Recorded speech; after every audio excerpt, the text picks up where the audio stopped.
सफल हो रहे हैं। विभाग ने लगभग 60 ट्रैक रूट्स को भी संचालित किया है।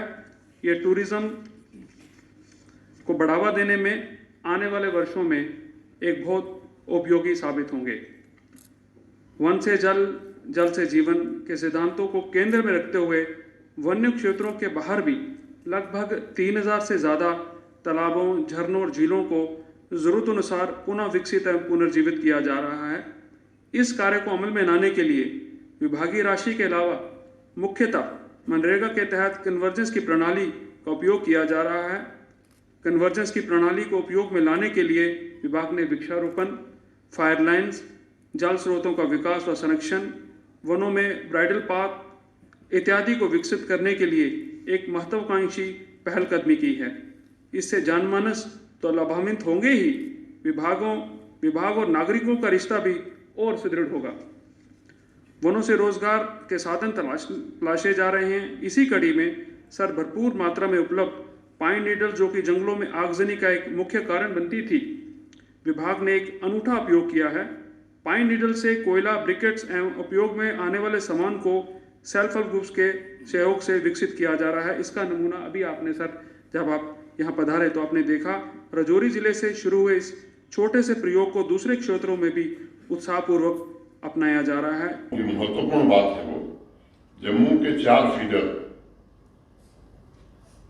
से जुड़े 6,603 घरों को जहां स्मार्ट मीटर लग गए, आज से अनवरत और क्वालिटी बिजली मिलेगी। इन सभी घरों को जो शेड्यूल्ड कक्ष हैं उनसे मुक्त कर दिया गया है। कोई टेक्निकल फॉल्ट हो जाए तो अलग बात है, नहीं तो इनको निर्बाध गति से बिजली मिलती रहेगी। पिछले 1.5 वर्षों में उपभोक्ता को 24 घंटे बिजली आपूर्ति कैसे की जा सके, ट्रांसमिशन और डिस्ट्रीब्यूशन की क्षमता को कैसे बढ़ाया जा सके और जो AT&T लॉसेस हैं इनको कैसे कम किया जा सके, इस पर अनवरत काम किया गया है।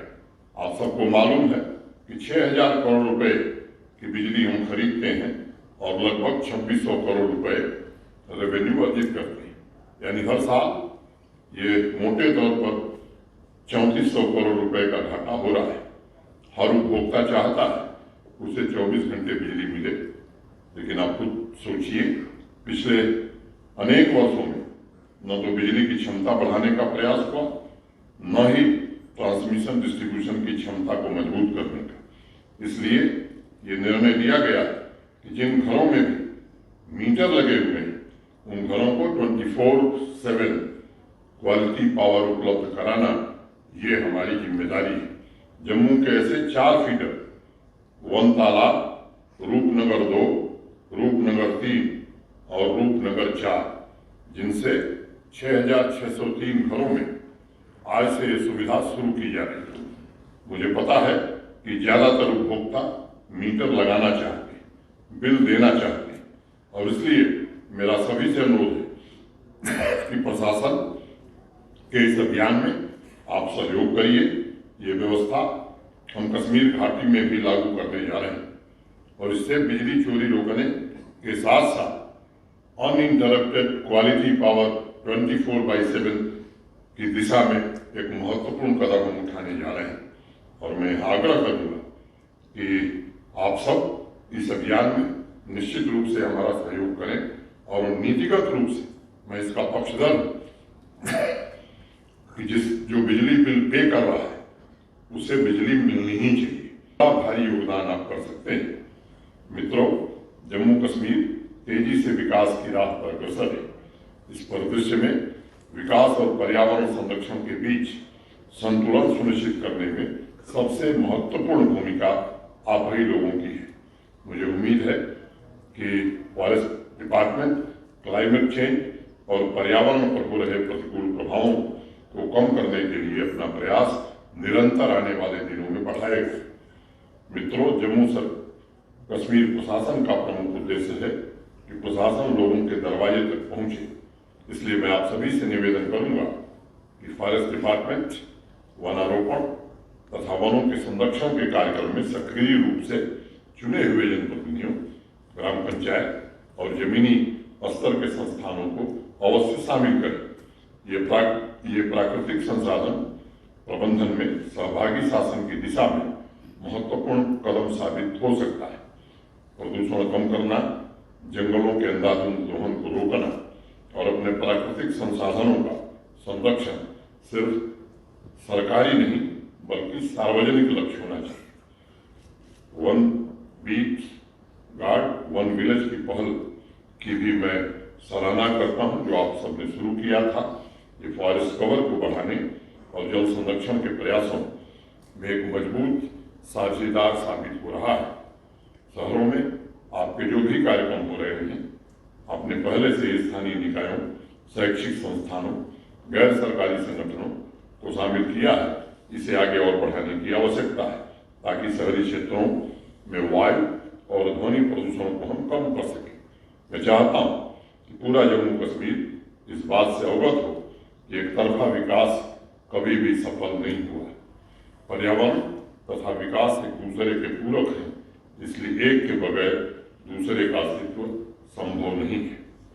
स्वेच्छा से लोगों को इस कार्य में शामिल होकर जन भागीदारी की भावना से पर्यावरण से संबंधित समस्याओं का सामना करना पड़ेगा और उसे हल करने के प्रयासों में वन विभाग के साथ खुद को शामिल करना होगा।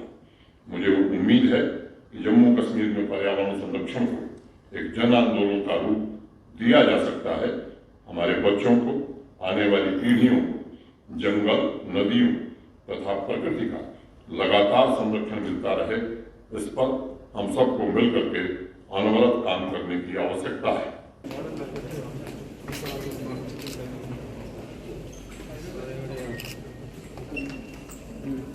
जो पेड़ों की जो पत्तियां हैं,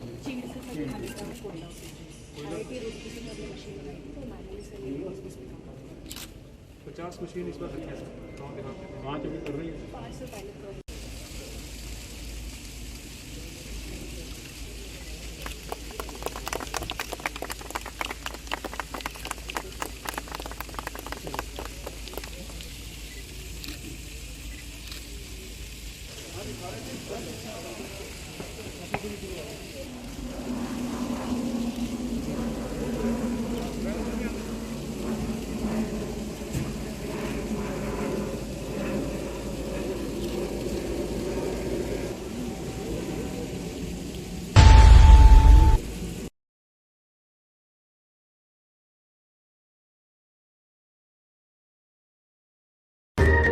कभी बेड सोने के अलावा खेल का मैदान होता है।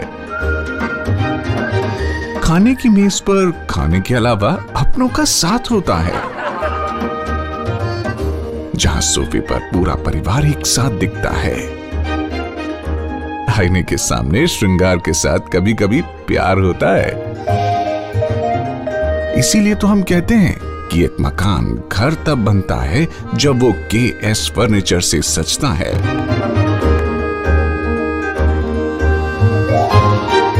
रिश्तों की मिठास का एहसास KS फर्नीचर के साथ।